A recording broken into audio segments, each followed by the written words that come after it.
Hey guys, welcome to my channel. இன்றைக்கி ஒரு ட்ரெடிஷ்னலான snacks தாங்க எப்படி பண்ணுறதுன்னு பார்க்க போகிறோம். வாழைப்பூ வடை.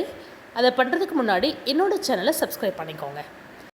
1 கப் அளவுக்கு கடலப்பருப்பை ஒரு 45 மினிட்ஸ்க்கு நல்லா ஊற வச்சு எடுத்துக்கோங்க. ஊறின கடலப்பருப்பை மிக்சியில் ஆட் பண்ணி கூடவே கொஞ்சம் சால்ட் ஆட் பண்ணி நல்லா கொரன்னு அரைச்சி எடுத்துக்கோங்க. இப்போது ஒரு குட்டி குட்டியாக நறுக்கின வெங்காயம், 2 ஸ்பூன் சோம்பு, 1 பச்சை மிளகாய், கொஞ்சம் கருவேப்பிலை, கூடவே குட்டி குட்டியாக நறுக்கி வச்ச வாழைப்பூ ஆட் பண்ணி கொஞ்சம் கொஞ்சமாக தண்ணி சேர்த்து நல்லா வடை சுடுற பதத்துக்கு எடுத்து வச்சுக்கோங்க.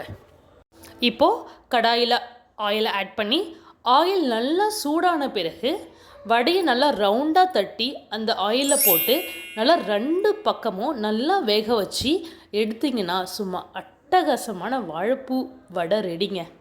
டெஃபினட்டாக இது மாதிரி ட்ரை பண்ணி பாருங்கள். சும்மா அட்டகாசமாக இருக்கும். தேங்க்யூ.